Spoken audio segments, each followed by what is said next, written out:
नमस्कार दोस्तों, मैं श्वेताब कुमार आप सभी का आपके अपने YouTube चैनल लॉकुल पर बहुत बहुत स्वागत करता हूं। दोस्तों, आज एक बहुत ही इम्पोर्टेंट टॉपिक को हम लोग डिस्कस करने वाले हैं और वो टॉपिक इतना इम्पोर्टेंट है कि उसकी जानकारी के अभाव में हमें कभी कभी बहुत बड़ी समस्या से रूबरू होना पड़ता है। देखिए, संपत्ति का जो विवाद है ना, वह इतना ज़्यादा जटिल है कि आपकी एक गलती की कीमत सिर्फ आपको नहीं बल्कि आपके जो आगे की जनरेशन है उसे भी चुकानी पड़ती है। अब पहले के समय में या यूँ कहें अभी भी एक ढर्रा सा बना हुआ है। लोग कहते हैं कि सिविल का मुकदमा यानी जो ज़मीनी विवाद, खासकर सिविल मुकदमा का तो दायरा बहुत बड़ा है।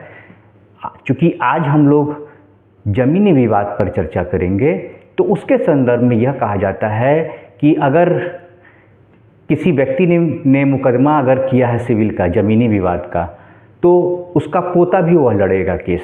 यानी कि अगर मैंने फाइल किया है, अगर मान लीजिए कोई ज़मीनी विवाद का केस, तो मैं लड़ूंगा, मेरा बेटा लड़ेगा, उसके बाद उसके आगे की जनरेशन लड़ेगी। यह एक लोगों के मन में कॉन्सेप्ट है। देखिए, ऐसा इसलिए होता है क्योंकि हमारे पास जानकारी का अभाव होता है। हकीकत ऐसा नहीं है। अगर आप अपने अधिकार को जानते हैं, आपके क्या अधिकार हैं उन्हें आप जानते हैं और समझते हैं, तो निश्चित तौर पर with in reasonable time period आपको न्याय मिलेगा। ठीक है, न्यायिक व्यवस्था का उद्देश्य भी यही है।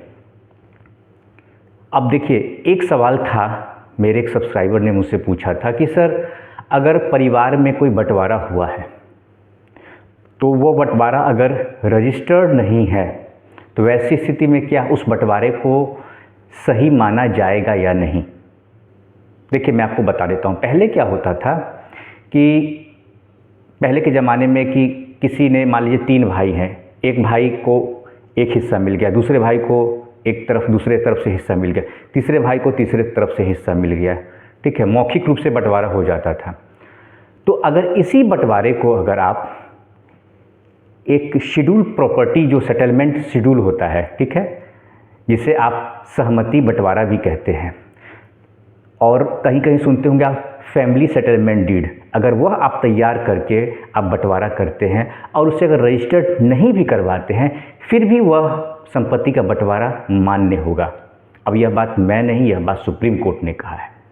कोई भी फैमिली अरेंजमेंट अगर आप करवाते हैं, पूर्व से बंटवारा हो गया है, मौखिक रूप से हो गया है, कोई लिखित नहीं हुआ और सब कोई अपने अपने हिस्से में है, लेकिन एक यादाश्त के तौर पर आपने क्या किया, उसको इन रिटन उसको लिख लिया। मान लीजिए 1000 रुपये के स्टाम्प के पेपर पर या 100 रुपये के स्टाम्प के पेपर पर, ठीक है, आपने लिख लिया उसको यादाश्त के तौर पर रिटन में, और सभी लोग का उस पर हस्ताक्षर है, विटनेसेस हैं, उनके भी साइन हैं, सबका हिस्सा वहाँ पर तय है। पूर्व से वो रहते आ रहे थे, वहाँ पर एक विवाद न हो इसलिए एक लिखित दस्तावेज तैयार किया गया।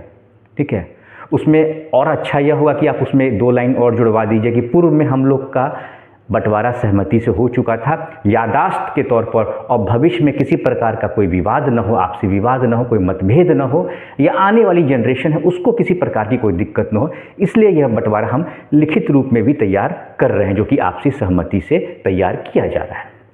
अब जैसे देखिए, सुप्रीम कोर्ट का एक जजमेंट मेरे पास है, वह मैं आपको बताता हूँ। यहाँ पर जजमेंट देखेंगे, जजमेंट में भी सारी बातें स्पष्ट है। यह जजमेंट है आपका रिपोर्टेबल जजमेंट है।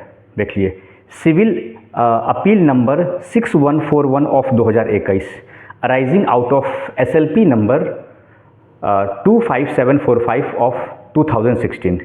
केस का नाम है Korukonda Chalapathi Rao and others versus Korukunda Annapurna Sampath Kumar. अब इसमें क्या कहा गया था वह मैं आपको बताता हूँ। इसमें सुप्रीम कोर्ट ने कहा, the supreme court has held that a family settlement document which merely sets out the existing arrangement and past transaction will not be compulsory registrable under section 17 subsection 1 के clause B of the registration act 1908 if it does not by itself creates, declares, limits or extinguishes rights in the immovable properties। बहुत स्पष्ट तरीके से supreme court ने कहा है। Judgement को मैं लिख दूंगा सामने, वीडियो देखिएगा, वहाँ पर जजमेंट लिखा हुआ आएगा, इसलिए घबराने की बात नहीं है। डिस्क्रिप्शन में भी मैं डाल दूंगा जो जजमेंट का साइटेशन है।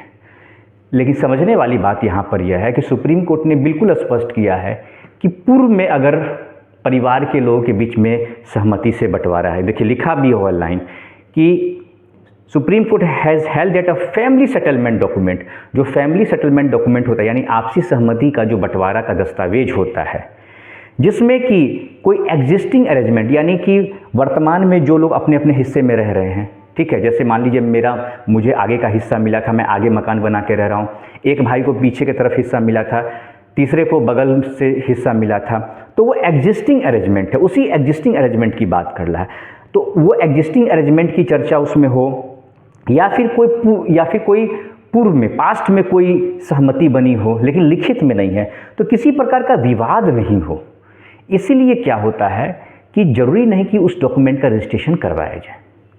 कई बार लोग होते हैं कह देते हैं, या परिवार में ही कोई एक भाई कह देता है दस्तावेज रजिस्टर्ड तो है ही नहीं, रजिस्ट्रेशन तो है ही नहीं, तब तो इसकी कोई वैल्यू नहीं। ऐसा नहीं है।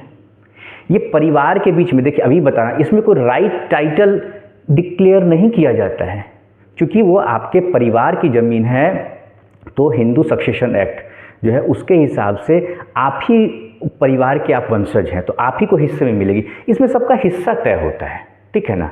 तो हिस्सा तय होता है, आप वर्तमान में अपने अपने हिस्से में रह रहे हैं या पास्ट में भी आप लोग के बीच में कोई सहमति हुई थी जिसके आधार पर आप अपने अपने हिस्से में काबिज हैं, ठीक है, और सबने मान लीजिए जमाबंदी करा ली, जमाबंदी करवा ली है आप, ठीक है, म्यूटेशन करवा लिया, या नहीं भी करवाए हैं, अपने अपने हिस्से में अगर आप कायम हैं तो उस दस्तावेज को तैयार करके फिर आप अपने अपने नाम से आप जमाबंदी भी करवा सकते हैं। तो मेन उद्देश्य किसी भी कानून का यही होता है कि विवाद न हो। तो जानकारी के अभाव में अक्सर क्या होता है कि परिवार में हर परिवार में होता है, कोई एक भाई डराता है कि दस्तावेज जो तैयार हुआ था वो रजिस्टर्ड नहीं था। देखिए रजिस्टर्ड जहाँ सेल डीड होता है, यही बात कहा गया है कि अगर सेल डीड जैसी बात होगी, सेल डीड का डॉक्यूमेंट तो है नहीं, सेल डीड में क्या होता है, राइट कोई क्रिएट होता है, डिक्लेयर होता है, या उसको लिमिट किया जाता है, या किसी का राइट एक्सटिंग्विश होता है, ख़त्म होता है। तो निश्चित तौर पे आप किसी को ज़मीन लिखेंगे तो आपका राइट एक्सटिंग्विश होगा, आपका राइट खत्म होगा, दूसरे को व्यक्ति के नाम से वो ज़मीन हो जाएगी तो उसको नया राइट मिलेगा।